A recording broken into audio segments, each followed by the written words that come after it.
coisa, e ela é muito verdadeira. Eu disse: alegrei quando me disseram: vamos à casa do Senhor. Bom é estar na casa de Deus, servindo ao Senhor na beleza da sua santidade. Nós vamos fazer a leitura do texto da Bíblia Sagrada. Quero convidar os irmãos a colocar seus pés e abrir as vossas Bíblias do Evangelho de Jesus Cristo. Paulo escreveu São Mateus. São Mateus, capítulo 1. Nós vamos ler a partir do verso de número 18. São Mateus, capítulo 1, versículo 18 a seguir.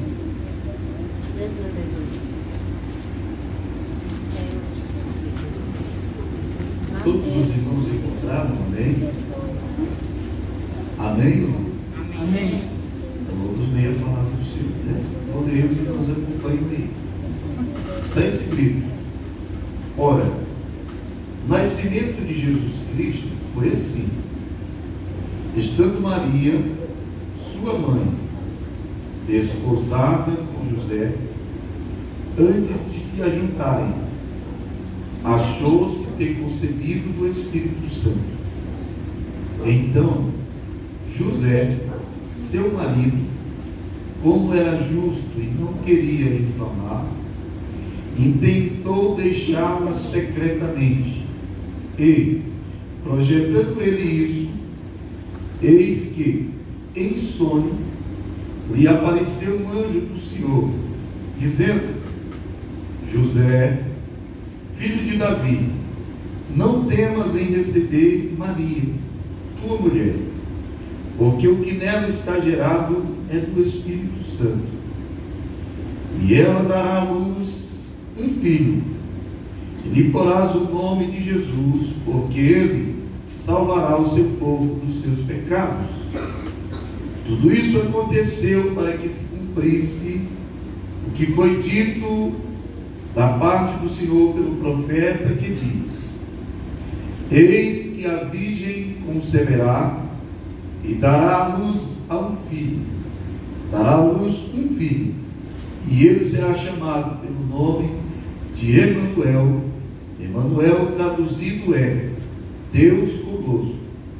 E José, despertando do sonho, fez conforme o anjo do Senhor lhe ordenara, e recebeu a sua mulher, e não a conheceu até que deu à luz ao seu filho, o primogênito, e pôs-lhe o nome de Jesus.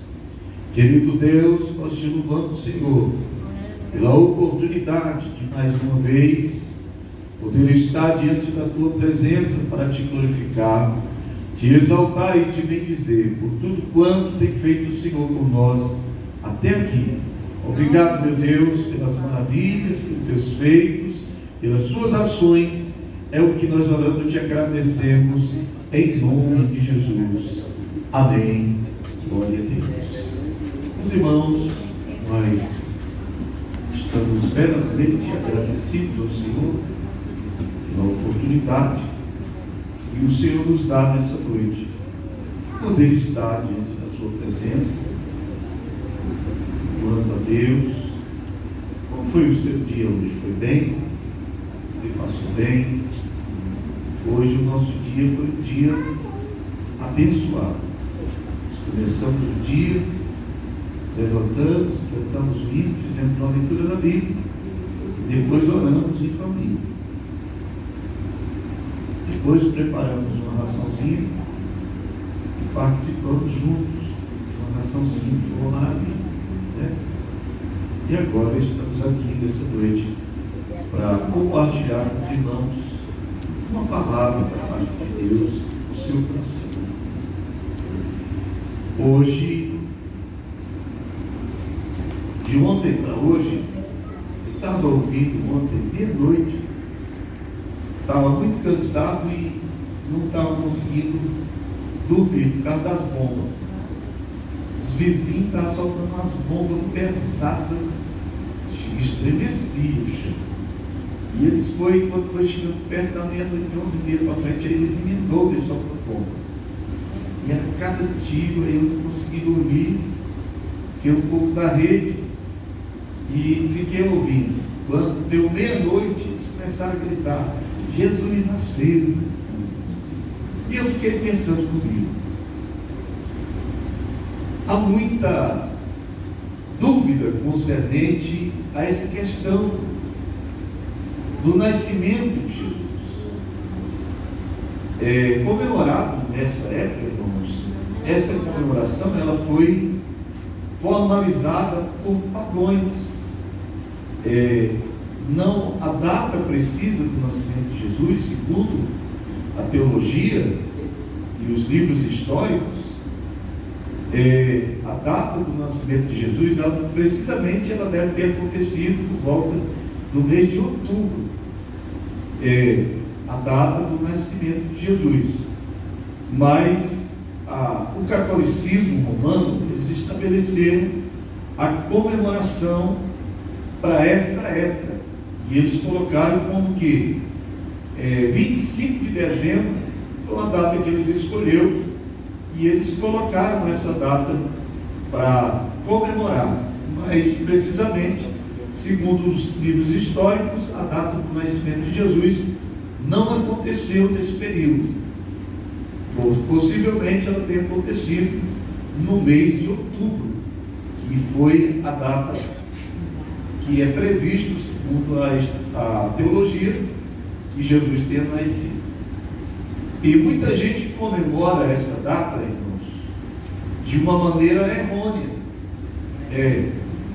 A pessoa espera até meia-noite. Um dia nós vamos participar, uma pessoa nos convidou, o pastor Odivaldo. Vamos para a ceia de Natal. E eu peguei, eu sempre costumo, quando alguém me convida, volta o negócio da comida, eu sempre faço uma reservinha em casa comigo. Mas nesse dia eu dei uma bobeira, eu não fiz a minha reservinha. Ou noite que eu sofri, eu tinha almoçado cedo, e eu não sabia que ele só ia servir a comida depois que virasse a meia-noite. E nós ficamos lá, e o cheiro, aquele cheiro bom da comida, assim, do ar, e a gente com fome. Você quer uma água? Toma água, com fome não é bom. E nós ficamos ali, e a Emily criou trauma disso, porque ela estava junto, mas ela sofreu. Tá? E depois da virada da meia-noite, foi servir comida. Então o povo comemora isso muito por essa maneira. Mas o que eu quero falar com os irmãos não é sobre essa questão. O que se faz ou o que se deixa fazer. É porque foi prometido o nascimento de Jesus. Porque Deus prometeu que haveria de acontecer o nascimento de Jesus. E eu quero começar falando com os irmãos sobre o capítulo de número 3 do livro do Gênesis, no versículo de número 15. Se os irmãos quiserem acompanhar aí na sua Bíblia, eu vou discorrer pelo menos em 8 referências nessa noite falando sobre esse assunto. E eu quero falar pausadamente com os irmãos para a gente ficar bem esclarecido nessa noite a respeito desse assunto, tá bom? Porque às vezes a gente passa muito tempo e a gente vai assim, e alguém pergunta e a gente não sabe nem explicar nada, porque não para aprender e esclarecer. Amém? Abra a sua Bíblia aí no livro do Gênesis, capítulo de número 15, ou melhor, capítulo de número 3, e o versículo de número 15. Quero ler com os irmãos, que está escrito assim, ó: o próprio Deus, ele falando com Adão e Eva, e Moisés registrou as palavras do próprio Deus, quando ele diz assim: e porém inimizade entre ti e a mulher, e entre a tua semente e a sua semente, esta te ferirá a cabeça, e tu lhes ferirás o calcanhar. Quando Deus pronunciou essas palavras elas faziam parte das consequências dos feitos errôneos praticados por Adão e Eva no Éden, que é uma coisa que nós precisamos entender com clareza. Eu já vi alguns teólogos discutindo, dizendo que Adão e Eva foram expulsos do Éden porque eles praticaram, adulteraram, fizeram, deixaram de fazer. Não. O problema de Adão e Eva ter sido expulsos do jardim foi um só. Foi a desobediência. Foi isso que levou eles a serem expulsos do jardim. É por isso, irmãos, que o ABC do crente é diferente do ABC secular. O ABC secular, ele começa com A, B, C, D. O ABC do cristão, ele começa invertido, ele começa com O, B, D, C. O que aconteceu na vida de Adão e Eva foi que eles entraram em contradição com o que Deus havia estabelecido. E todas as vezes, irmão Rodrigo, que o homem entra em atrito com aquilo que Deus estabeleceu, irmão Fábio, as consequências, elas virão posteriormente. Ninguém passa impune daquilo que Deus estabeleceu. É por isso que a Bíblia diz que o próprio Deus estabeleceu a respeito do casamento. O que o próprio Deus estabeleceu a respeito do casamento? Ele diz: por isso deixará o homem pai e mãe e unir-se à sua esposa, e ambos serão uma só carne. São limites que Deus estabeleceu. Acerca da obediência, não foi diferente. Deus estabeleceu para Adão e Eva, ele disse: olha, de todos os frutos que estão no jardim, vocês podem comer. Agora da árvore, do fruto da árvore, do conhecimento, essa vocês não tocam. Porque no dia que vocês tocar, vocês vão morrer. Acontece, irmãos, que o diabo, ele é astuto e é usurpador. E ele é perspicaz, e ele tem contínua busca para fazer o homem entrar em contradição acerca daquilo que Deus estabeleceu. A ciência está dizendo aí, está tentando confundir a mente das pessoas. E a ciência tenta provar com todos os argumentos que existem meninos que nasceram com sentimento de menina, e existem meninas que nasceram com sentimento de menino. Aqui, ó, nunca de nada. O cabra nasce é macho, a mulher nasce é fêmea. Quem muda isso é o consentimento mental, que a pessoa vai alimentando aqui dali, vai alimentando, e o diabo aproveita e passa para dentro. E aí o cabra faz cirurgia para virar mulher, a mulher faz cirurgia para virar homem. Aqui no Brasil, por exemplo, há uma contradição muito ferrônia, irmãos. Que a mulher eleita mais bonita do Brasil é um macho. E o macho eleito mais bonito do Brasil é uma fêmea. Tentando contradizer aquilo que Deus estabeleceu.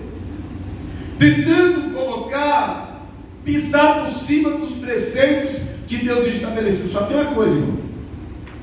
O cabra macho pode botar seio, pode botar silicone nas nádegas, pode fazer lipo, pode afinar a cintura, pode usar silhueta, pode fazer o que quiser. Mas ele não consegue engravidar, não consegue menstruar e não consegue realmente exercer o pleno papel da mulher, que é procriar. A mulher, ela pode mudar o que ela quiser mudar, ela pode fazer o que ela quiser fazer, mas no dia que o ciclo menstrual dela chega, ela vai menstruar, porque não tem quem mude o que Deus estabeleceu. O que Deus fez está feito e acabou-se. Não tem o que se discutir, não tem o que se questionar. Mas Deus estabeleceu para Adão e Eva, ele disse: olha, de tudo que tem no jardim, de todos os frutos, tinha muita coisa boa lá. Vocês podem comer de tudo aí, menos do fruto do conhecimento, da árvore do conhecimento. E eles foram lá e comeram. E arrumaram o problema. Porque para a terra, Deus disse para Adão: maldita é a terra agora por tua causa. A terra recebeu a recompensa dela. Ele disse: você, que era para viver tranquilo, por aí passeando na sombra, agora você vai comer do suor do seu rosto. Por isso, irmão, que é duro, viu? A feira rica, e faz roupa, e vende roupa, e peleja. O pastor Lurival passou tanto tempo emendando peça de avião, trocando. Por quê? Por causa disso. Por isso, irmão, falo que hoje nós estávamos naquela luta. Por causa disso.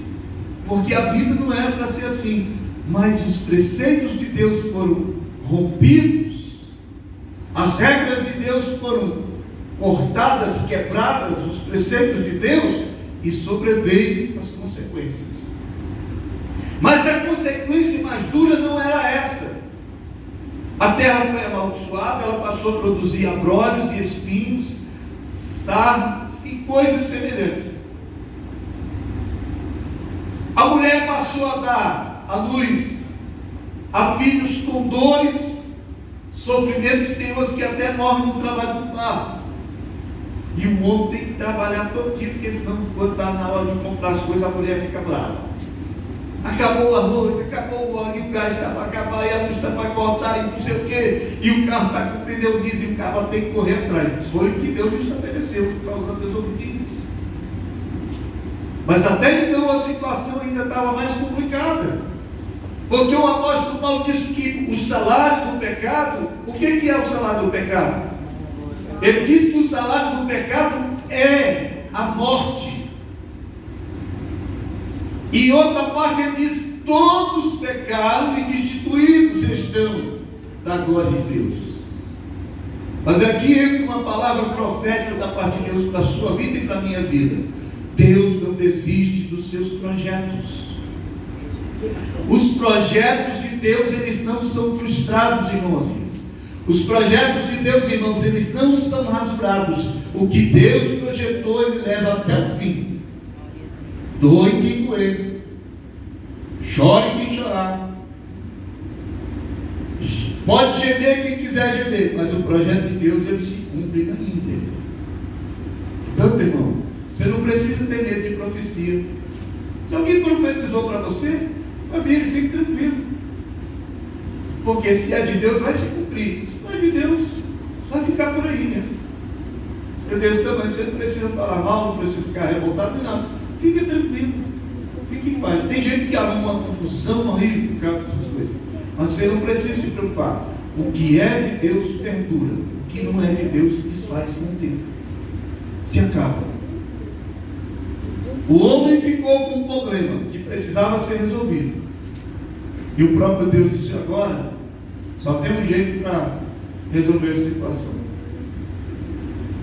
Como da mulher veio o problema,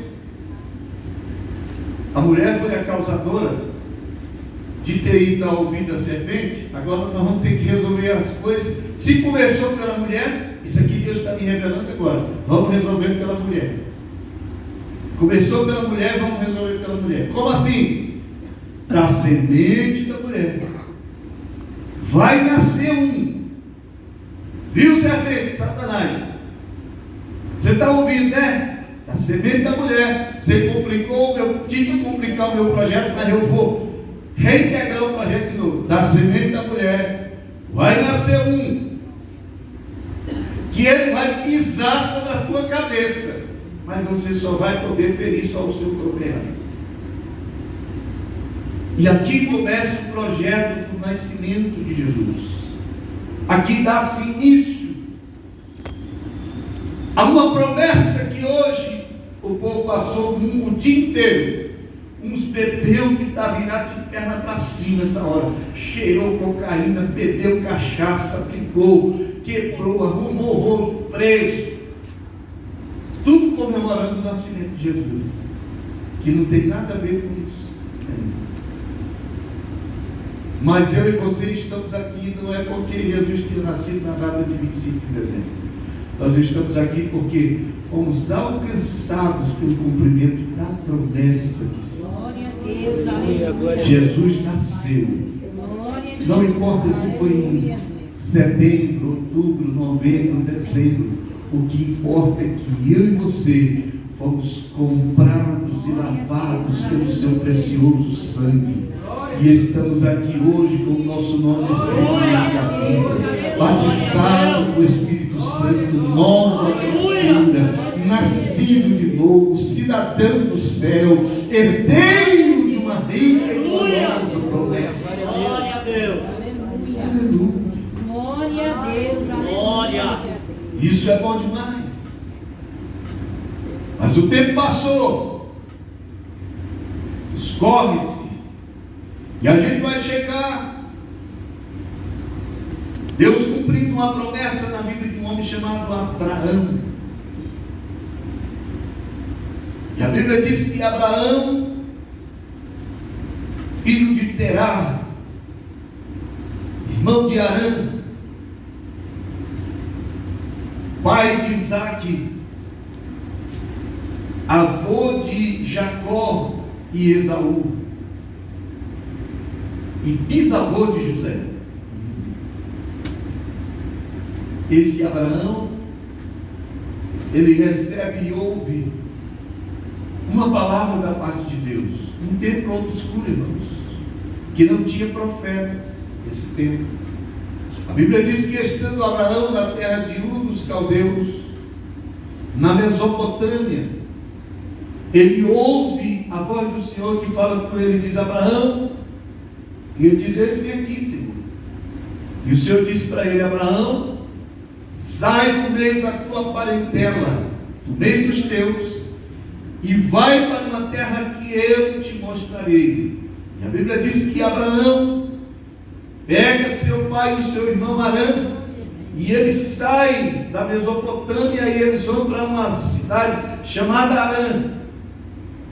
E quando eles chegam na cidade de Arã, como Arã, o irmão de Abraão, havia morrido, Terá chega em Arã, e a terra tem o nome do seu filho. Terá ama Arã, e ele fica ali. Mas Abraão dá seguimento em cumprir o chamado de Deus para a vida dele. E Abraão peregrina por muito tempo, sendo casado com Sara, uma mulher estéril, que não concebia e não podia dar luz a filhos. Mas a Bíblia diz que Deus, um dia, ele visita Abraão na sua tenda. Ele faz uma promessa, e ele diz que daria a Abraão um filho, o qual chamaria de Isaque. E a Bíblia diz que Isaque nasce. Mas quando Isaque nasce, cumprindo-se a promessa de Deus para a vida de Abraão, Abraão se desvia. Você sabia que Abraão se desviou? Desviou. Por cerca de 16 anos, a partir do tempo que Isaque nasceu, até Isaque nascer, Abraão era um crente fiel, crente bom, congregava, animado, dava dízimo e tudo, era crente fervoroso na igreja. Mas quando o menino nasceu, aí ele se desviou. Alguns teólogos dizem que ele passou a se divertir com o menino, brincar com o menino, envolver-se com o menino, passear com o menino, para o banho com o menino, para o lazer com o menino, para um lado, para outro com o menino, fazendo as coisas erradas. Mas a Bíblia vai dizer, e a teologia vai dizer, que quando Isaque completa 16 anos de idade, Deus um dia, ele se lembrou, ele disse: está faltando um crente aqui no culto. Qual que é o crente? Deixa eu ver aqui. Deixa eu ver. Fala, está aqui. Rodrigo está ali, Joaquim está ali, o Renan está ali, o Orival está ali, o Gosias está aqui. Quem está faltando aqui? Ah, já sei, Abraão. O Abraão não está no culto. Cadê o Abraão? Hoje, traz o relatório aí. Quantos cultos o Abraão não está vindo? Senhor, peraí, só um pouquinho aqui, senhor. Só parafraseando para você melhor entender, viu? Então levantar e falou: Senhor, rapaz, o senhor não é de ver que o Abraão está com 16 anos no culto? 16 anos? É, senhor, 16 anos, 16 anos. O que foi acontecendo? Não, desde que o menino nasceu, o Abraão não pisou mais no culto. Ele disse: vamos resolver a situação. No dia de madrugada, Deus se revela para Abraão e diz: Abraão, sim senhor. Eu nunca mais tinha conversado com Deus. Ele disse: Abraão, eu quero uma conversa com você. O que é isso, Senhor? O Senhor faz dia que nós não conversamos. Faz dia mesmo. Mas eu vim aqui para nós acertar as coisas, porque nós vamos voltar a nossa amizade de novo. E Senhor, vamos voltar a nossa amizade. Você vai ficar caladinho, Abraão. Se fosse o nosso linguajar de hoje, Deus teria dito para ele assim: você vai ficar boca de siri, caladinho. Você vai pegar o jumento, vai amarrar o jumento, vai botar lenha no jumento e vai pegar o menino que eu te dei. Você vai pegar o menino e você vai em caminho de 3 dias até uma montanha chamada Moriá.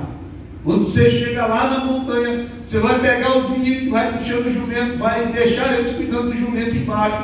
Você vai pegar esse menino e nós vamos resolver a questão de você se congregar, não. E o que o senhor quer? Eu disse: eu quero o menino de volta. Se o menino é o empecilho de você não ir para o culto, me dá ele de volta para o você vai congregar. Você já pensou? Aí lá vai o Abraão. Eu fico pensando, irmão, às vezes. Tiro várias conclusões das coisas. Talvez o senhor nunca vai imaginar isso, mas eu já imaginei isso. De que eu fui daqui lá no Pará para sepultar o seu filho, mas o senhor sentado no banco de trás, eu sentado na frente, pensando: como que deve sentir o coração do pai, levando o corpo do filho para sepultar? O que deve sentir? Agora vamos imaginar. O camarada viu o menino, cresceu robusto, bonito, bem cuidado, zelado, bem adornadinho, bem vestidinho, bem calçadinho, bem organizadinho. De repente Deus chega para ele e fala assim: me dê ele de volta. Ele virou um problema na sua vida. Se eu fizer um conserto mais, não, eu quero o menino de volta, porque o menino virou um problema na sua vida. Tá bom, é isso que o senhor quer? Eu quero o menino. Aí lá vai eles. Chega lá no Monte Moriá, depois de 3 dias andando, para aumentar o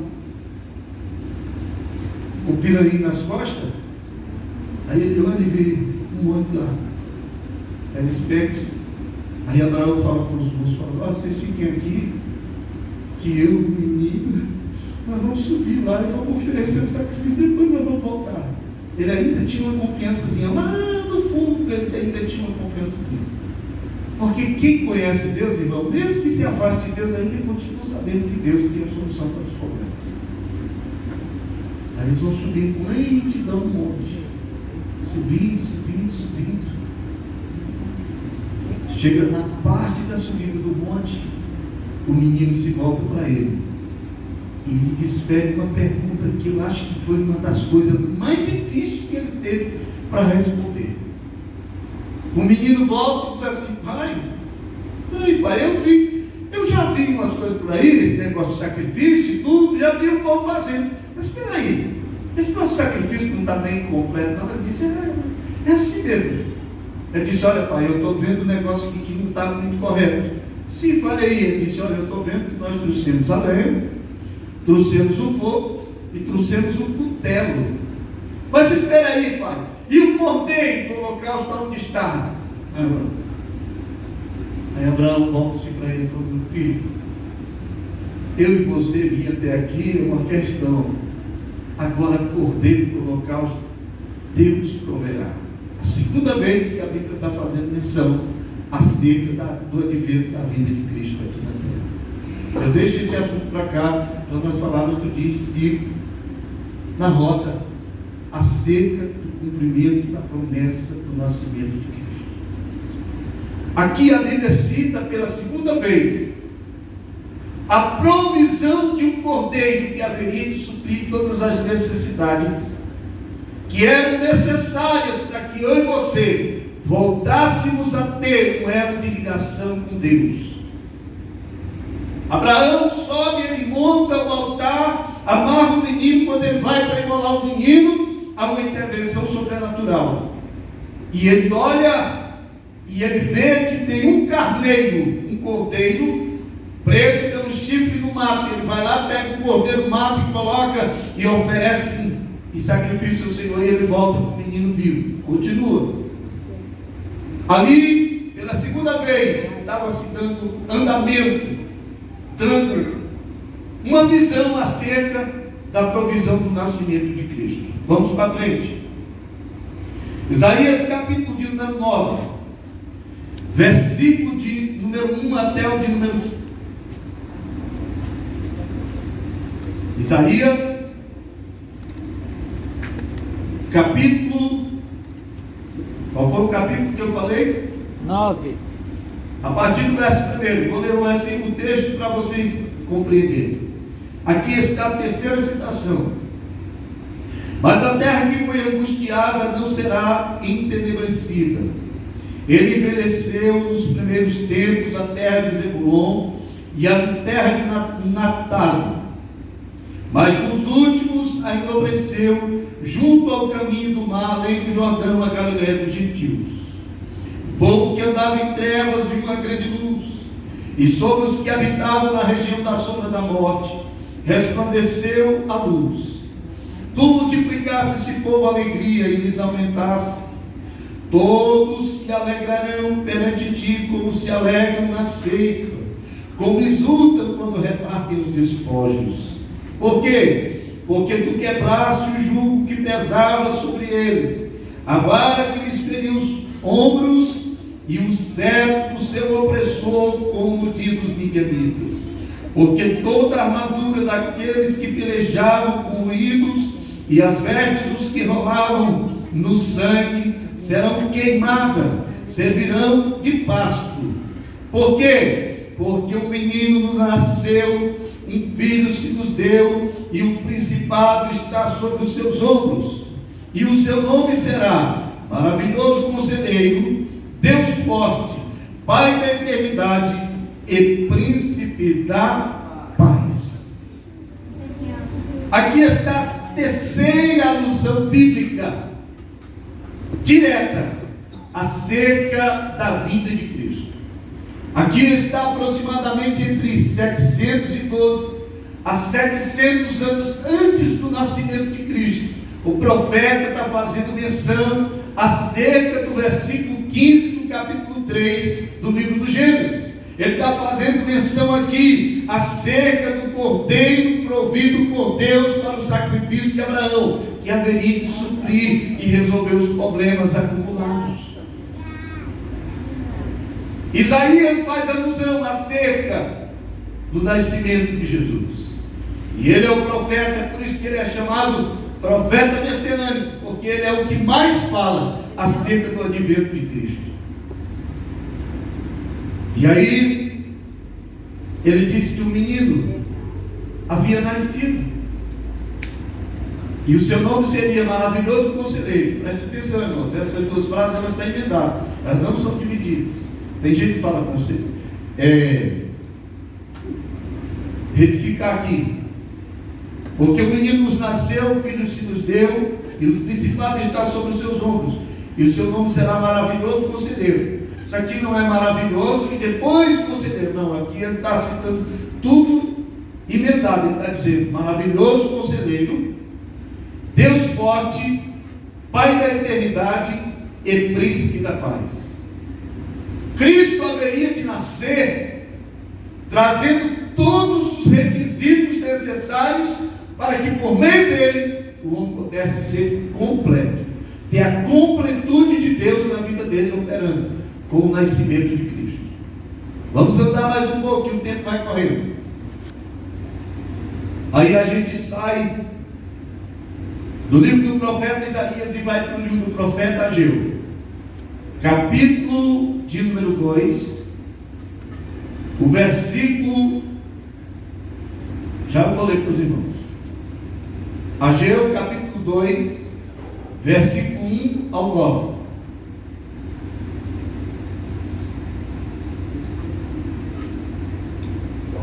Glória a Deus. Ageu, parece que a minha Bíblia não tem mais o livro do profeta Ageu. Ah, tem, está aqui.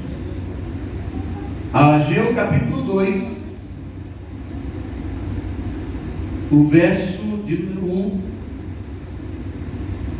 até o verso de número 9. Eu vou ler para os irmãos entenderem melhor. Está escrito assim: no 7º mês, ao 21º mês, veio a palavra do Senhor pelo ministério do profeta Ageu, dizendo: fala agora a Zorobabel, filho de Sealtiel, príncipe de Judá, e a Josué, filho de Josadaque, sumo sacerdote, e ao resto do povo, dizendo: quem há entre vós que tenha ficado, que viu esta casa na sua primeira glória, e como a vejo agora, não é essa como nada em vossos olhos comparada com aquela? Ora, pois, esforça-te, Zorobabel, diz o Senhor. Esforça-te, Josué, filho de Josadaque, sumo sacerdote, e esforçai-vos todo o povo da terra, diz o Senhor dos exércitos, segundo a palavra que concertei convosco, quando saísse do Egito, e o meu espírito habitava no meio de vós. Não temais, porque assim diz o Senhor dos exércitos: ainda uma vez, daqui a pouco, farei tremer os céus, e a terra e o mar, e a terra seca, e farei tremer todas as nações, e virá o desejado de todas as nações, e encherei esta casa de glória, diz o Senhor dos exércitos. Minha é a prata e meu é o ouro, disse o Senhor dos exércitos. A glória desta última casa será maior do que a da primeira, diz o Senhor dos exércitos, e nesse lugar darei paz, diz o Senhor dos exércitos. Aqui é feito, irmãos, a 4ª menção acerca da vinda de Cristo. Quando o profeta Ageu diz, ele fala sobre a glória da segunda casa, e ele fala sobre o desejado das nações, que ele está falando exclusivamente, diretamente, acerca de Cristo. E lá na frente eu vou explicar para os irmãos como foi que a glória da segunda casa foi maior do que a da primeira. Vamos seguir aqui no roteiro, para não quebrarmos a exegese do texto. Vamos para a 5ª menção, capítulo 1 do livro de Mateus, versículo 18 ao 25. Eu acho que esse texto aqui foi o que nós fizemos a leitura, né? Mas eu vou ler de novo. Ora, o nascimento de Jesus Cristo foi assim: estando Maria, sua mãe, desposada com José, antes de se ajuntarem, achou-se ter concebido do Espírito Santo. Então foi José, seu marido, como era justo, e não queria infamar, e tentou deixá-la secretamente. E projetando ele isto, eis que em sonho lhe apareceu um anjo do Senhor, dizendo: José, filho de Davi, não temas receber a Maria, tua mulher, porque o que nela está gerado é do Espírito Santo, e ela dará à luz um filho, e lhe porás o nome de Jesus, porque ele salvará o seu povo dos seus pecados. Tudo isso aconteceu para que se cumprisse o que fora dito da parte do Senhor pelo profeta, que diz: eis que a virgem conceberá e dará-nos um filho, e ele será chamado pelo nome de Emanuel. Emanuel traduzido é Deus conosco. Aqui vai se cumprir o nascimento de Jesus. Aquilo que o profeta Isaías havia mencionado, o que Deus havia falado para Moisés, o que Moisés registrou acerca do cordeiro da provisão para Abraão, acerca da glória da segunda casa, e acerca do que o profeta Isaías havia profetizado concernente o nascimento de Jesus, vai ter o cumprimento, o fechamento da promessa vai dar-se aqui, no capítulo 1, a partir do versículo 18 até o versículo de número 25, onde é relatado acerca do nascimento de Jesus. Jesus nasce, e quando ele nasce, ainda tinha alguma coisa que era referente ao que deveria acontecer com o seu nascimento, que seria a glória maior da segunda casa. E quando vai se dar isso, a glória maior da segunda casa? Aí é aqui que eu quero ir com os irmãos, até Lucas capítulo 2, Lucas capítulo 2, versículo de número 25 ao 38. Hoje eu estou falando como falava a moda antiga. A minha mente está, hoje ela está bem florada, graças a Deus. Lucas capítulo 2, verso 25 ao 38. Vamos ver uma coisa aqui.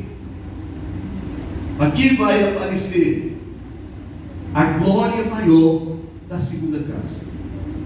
Eu já vi tanta gente pregando, dizendo: olha, irmão, você está quase falido, mas a glória da segunda casa vai ser maior, fazendo alusão a coisa material. Isso aqui não tem nada a ver com isso, irmãos. Isso aqui não tem nada a ver com coisa material, nada a ver. É totalmente anátema, é totalmente pseudo esta colocação. Veja só, havia em Jerusalém um homem, cujo nome era Simeão, e este homem era justo, e temia a Deus, esperando a consolação de Israel, e o Espírito Santo estava sobre ele, e fora-lhe revelado pelo Espírito Santo, que ele não morreria antes de ter visto o Cristo do Senhor. E pelo Espírito foi ao templo, e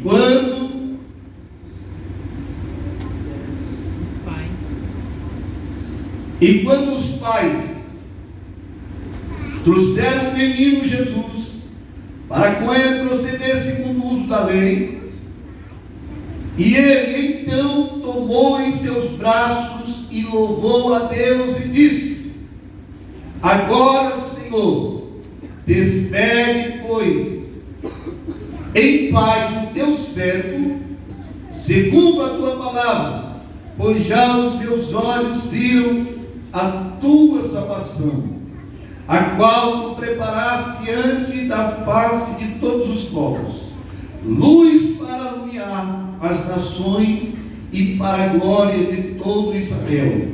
E José e Maria se maravilharam das coisas que ele dizia. E Simeão os abençoou e disse a Maria, sua mãe: eis que esse é posto para a queda e elevação de muitos em Israel, e para sinal que é contradito, e uma espada transpassará também a sua própria alma, para que se manifeste os pensamentos de muitos corações. E estava ali a profetisa Ana, filha de Fanuel, da tribo de Azer. Essa era já avançada em idade, tinha vivido com o marido 7 anos desde a sua virgindade, e era viúva de quase 84 anos, e não se afastava do templo, servindo a Deus em jejum e orações, de noite e de dia. E sobrevindo na mesma hora, ela dava graças a Deus e falava dele a todos os que esperavam a redenção em Jerusalém. Aqui foi que se cumpriu a promessa que Deus havia falado pelo profeta Ageu, que a glória da segunda casa seria maior do que a da primeira. A primeira casa que Deus está falando aqui ao profeta, ele está falando do templo que foi construído por Salomão. A glória da segunda casa, que ele está falando acerca da segunda casa, era o segundo templo que estava sendo edificado. Só que esse templo aqui, quando Jesus vai ser apresentado, ele não era mais aquele templo que havia sido construído, aquele templo inferior. Aqui Herodes havia feito uma transformação desse templo, só que esse templo era um templo vazio. Mas quando Jesus entrou no templo, aí cumpriu-se a palavra do próprio Deus, que a glória da segunda casa seria maior do que a primeira. Você sabe por que você não desiste, irmão? Porque a glória da segunda casa está em você, cuida de você, habita em você, clama por você, morreu por você, perdeu o seu sangue por você e vai arrebatar você. É por isso que você não desiste. E tem muita gente comemorando o nascimento com a glória dessa, bebendo cachaça.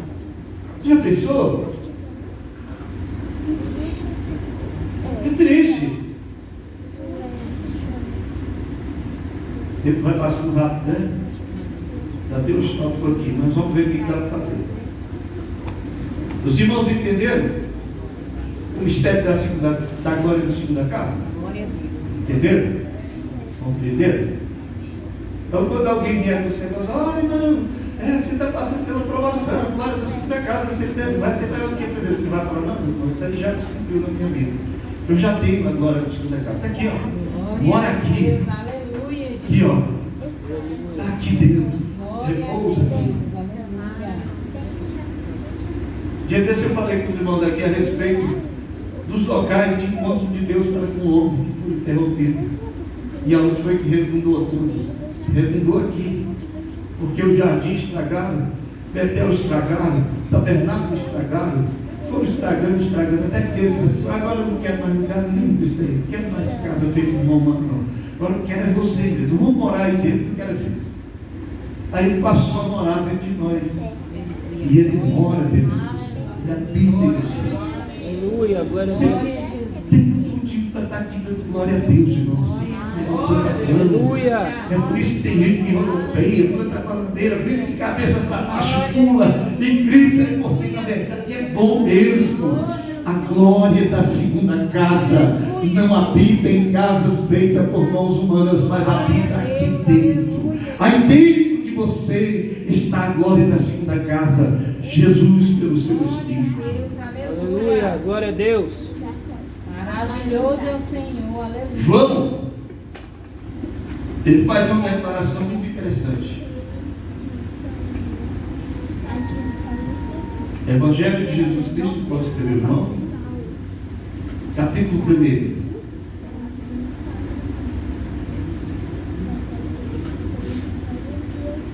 Evangelho de Jesus Cristo, pode escrever João.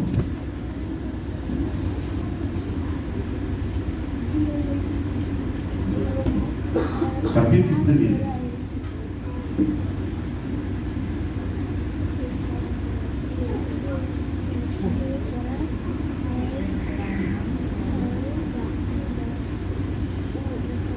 No princípio era o Verbo, e o Verbo estava com Deus, e o Verbo era Deus. E ele estava no princípio com Deus, e todas as coisas foram feitas por ele, e sem ele nada do que foi feito se fez. Você sabe de quem João está falando aqui? Sim ou não? Ele está falando do próprio Cristo, que se personificou, encarnou, nasceu, cresceu, trabalhou, comeu peixe assado, evangelizou pescador, libertou mulher adúltera, deu vista a cegos, fez coxo andar, surdo ouviu, mudo falou, encorcovado se endireitou, ladrão virou homem honesto. Como que o senhor prova isso, pastor? Vai lá, olha o que está escrito, o que é que Lucas escreveu. Quando ele entrou em Jericó, assim, o ladrãozão que estava lá em cima, lá, quando ele viu, ele desceu ligeiro e já foi confessando o pecado dele. Jesus nem perguntou nada dele. Ele disse: olha, Senhor, eu reconheço que a coisa para mim está difícil, mas tem uma coisa: se eu defraudei alguém, ele sabia da situação dele, se eu defraudei alguém, eu restituo quadruplicadamente, eu devolvo 4 vezes. Mas uma coisa eu preciso de mudança. A glória da segunda casa eu preciso aqui. Jesus disse: hoje veio salvação a esta casa, porque esse também é filho de Abraão, e o Filho do Homem veio buscar e salvar o que se havia perdido. Nós estava complicado, irmãos. O Adão botou nós numa matada. Ficou complicado demais. Mas Deus é tão fiel que Ele tinha um projeto. Acho que eu vejo Deus riscando, falando assim: aquele jovem, você ali vai nascer, eu vou, que dali me pertence. Não, aquele Rodrigo, aquele Rodrigo eu vou com a cara dele. Aquele Rodrigo também eu vou com a cara dele, é o jeito dele. Acaba nasce, eu também torto para lá e vai para cá. De repente a graça cai sobre ele, e ele entende a graça, e ele estava todo problemático, todo arrebentado. Aí o Paulo, que entende essas coisas, ele vai dizer na segunda carta aos Coríntios, capítulo de número 5, versículo 17, vai dizer: assim que se alguém está em Cristo, nova criatura, eis que as coisas velhas já passaram e tudo se fez novo. Aí você vê o camarada vindo para a igreja, toda aqui, cabelinho cortado, sapato engraxado, bíblia de pastor, braço alinhado. Tem uns que compram até uns ternos assim, que o cara não é lá muito bonito, mas o terno ajuda. E o cara vem todo bonitinho, todo alinhadinho, quem olha e fala assim: esse aí nasceu perfeito. Andava muito demais, mas a glória da segunda casa recaiu sobre ele. Um banho da misericórdia, com sangue, com graça, com poder e com perdão. Regenerou, reconstituiu, refez, reorganizou. E nós estamos aqui levantando a mão junto e dizendo: glória, glória, glória, glória, glória, até o arrebatamento. Aleluia, Deus. O diabo não gosta disso, mas o que ele pode fazer? O que Deus desenhou, ele não tem como rabiscar. E o certo é que nós estamos indo para o céu, irmãos. Não importa o que está se comemorando, não se importa o que se está falando, não se importa o dia. No livro do Gênesis, ele foi prometido como a semente da mulher. Ainda no livro do Gênesis, ele foi prometido como o cordeiro da provisão. No livro do profeta Isaías, ele é prometido como maravilhoso conselheiro, Deus forte, Pai da eternidade e príncipe da paz.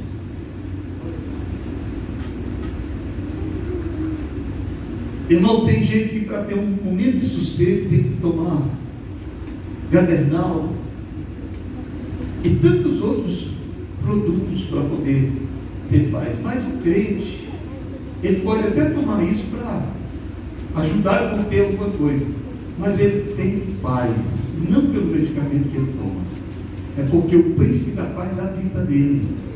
E quando a coisa está difícil, ele caça um cantinho e ajoelha-se e fala com Deus. Pastor, Deus só atende oração de joelho? Não, irmão. Lá no carro, o cara te atribulou, falou coisa que você não gostou, você está segurando a língua e dizendo: Jesus, tem misericórdia de mim, me guarda, me dá força. E você vai sentir paz. No lugar de você ficar com vontade de correr atrás, brigar e bater, você vai continuar orando e vai ter paz, vai ter paz. Irmãos, o próprio Jesus, ele disse: deixo-vos a paz, e a minha paz vos dou. Não a dou como o mundo dá, porque o mundo diz que tem paz, mas de uma hora para outra um presidente sai do poder e entra o outro, e vira uma briga, um quer prender o outro, e o outro quer prender o outro, e o outro quer prender o outro, e é uma confusão, e é polícia, e é advogado, e é imprensa, e é tanta coisa. Mas o crente não. O crente que tem Cristo, ele tem paz. Que hora, pastor? Ele tem paz de dia, ele tem paz de noite, ele tem paz de manhã, ele tem paz no almoço, tem paz na janta, tem paz novo, tem paz maduro, tem paz velho, tem paz em todo o tempo e vai viver eternamente com o príncipe da paz. Precisa valorizar isso, irmãos. A gente precisa valorizar isso. Mesmo não sabendo precisamente o dia, mas a gente precisa valorizar isso. Só que isso não pode se tornar uma muleta na nossa vida. A gente não pode pegar um dia, não, esse dia aqui é o meu dia sagrado. Não existe isso. O sagrado aqui é temer Deus, amar a Deus sobre todas as coisas e o nosso próximo a nós mesmos. Isso deve ser sagrado. Agora as demais coisas são acréscimos. A gente comemora, tem gente que extrapola, né? Hoje mesmo eu tive notícia de crente que extrapolou. Vai comemorar o Natal, quando chega lá, pega o champanhe, abre e toma, aí fica doidão. E aí começa a quebrar os preceitos de Deus. E lá na frente tem uma consequência nisso. O pastor não vai disciplinar. Quem hoje como é que disciplina quem? Você falar em disciplinar um crente, se você trouxer um assunto aqui para frente, e o camarada for lá e constitui um advogado, ele vem aqui e arranca um dinheiro lá da igreja e ainda quer prender a gente. A situação está desse jeito. Mas o crente que teme a Deus, irmão, ele faz tudo bonitinho.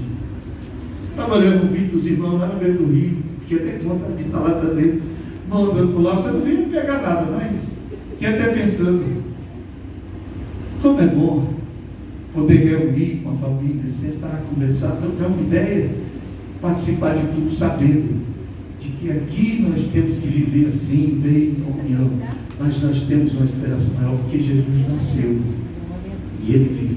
E eu vou concluir essa palavra mostrando uma coisa para vocês. 1 Tessalonicenses capítulo 4, versículo 13 ao 18. Irmãos, eu achei incrível como que Deus me revelou essa palavra aqui agora de tarde. Eu repousei um tempinho, quando levantei com ela montadinha na mente. O Espírito de Deus, Ele trabalha poderosamente. 1 Tessalonicenses capítulo 4, versículo, qual foi o versículo que eu falei para os irmãos? 13 ao 18. Além dele ser maravilhoso conselheiro, Deus forte, Pai da eternidade e príncipe da paz, ele disse para o irmão Paulo: diga isso para a minha igreja.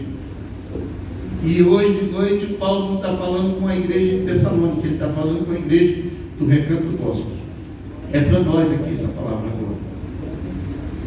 Não quero, irmãos, que sejais ignorantes acerca dos que já dormem, para que não vos entristeçais como os demais que não têm esperança. Porque se cremos que Jesus morreu e ressuscitou, assim também aos que dormem em Jesus dormem, Deus os tornará a trazer com Ele.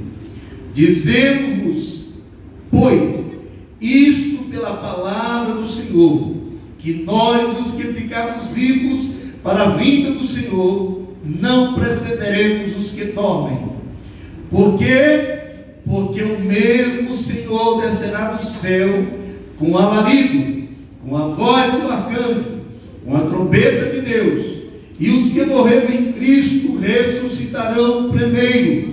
Depois nós, os que ficarmos vivos, seremos arrebatados juntamente com eles nas nuvens, ao encontrar o Senhor nos ares, e assim estaremos sempre com o Senhor. Portanto, consolai-vos uns aos outros com estas palavras. Glória a Deus, glória a Deus, aleluia. Jesus preencheu todos os requisitos, tudo que precisava, tudo que era necessário. O apóstolo Paulo disse que nós tínhamos uma cláusula, nós éramos alienados. Você sabe o que é ser alienado? Quem que paga a prestação de carro que nem eu? A gente, né? Enquanto nós estamos pagando a prestação, o carro está o quê? Alienado. Hoje a gente acha muito negócio, você acha que o cara te compra aqui para ele, você pega a sua parte e o cara vai embora. Mas antigamente não era muito fácil assim, hoje abriu mais facilidade. Nós éramos alienados. Por causa de quem? Por causa do pecado do primeiro Adão. Nós estávamos alienados. Aí Paulo disse que Cristo Ele pegou a cláusula que nos alienava ao pecado e ao inimigo das nossas almas. Cristo pegou a cláusula, levou e cravou ela na cruz. E é por isso que Paulo diz assim: agora já não vivo eu, mas Cristo vive em mim. Olha que coisa boa. Você já pensou, irmão? A gente querendo fazer as coisas erradas, e o Cristo que habita em nós pelo seu Espírito trabalhando no coração da nossa mente, dizendo: não vai não, Rodrigo, não faz assim não. Rodrigo, não vá por aí que vai dar errado. Osias, não vá por aí. Joás, não vá por aí que vai dar errado. Sim, Senhor, pô, não, e a gente escapa aqui, escapa lá, e vai escapando, daí a pouco a trombeta vai tocar, e o mesmo Senhor descerá do céu e vai nos arrebatar. Obedeça ao Cristo ressurreto. Obedeça ao Cristo que morreu na cruz do Calvário em seu lugar. Obedeça a Deus por intermédio de Cristo, do seu Espírito Santo. E prepare-se para encontrar com o Senhor. A vinda de Jesus é algo que dá-se-á a qualquer momento. Pastor, 2026 é eleição para presidente. Quando Lula sair, a coisa vai melhorar? Não vai não, irmãos. Aqui tem causa aumentar, mas existe uma esperança. A igreja será tirada daqui. Aqui somos peregrinos e forasteiros. O céu é o meu, o seu e o nosso lugar. Marchemos para o céu sem temor, com fidelidade, com fé, com ânimo, com graça e com entendimento. Pastor, o que eu faço com as fraquezas? As fraquezas, você clama por Cristo, que o nome dele é Deus forte, e ele te ajuda você a vencer até o fim. Amém? Você viu como valeu a pena você ter vindo aqui? Valeu a pena você ter feito um sacrifíciozinho e ter vindo aqui. Isso vai levando alguma coisinha nova para o seu fortalecimento no caminho. Nós vamos contribuir agora. Os nossos dízimos e ofertas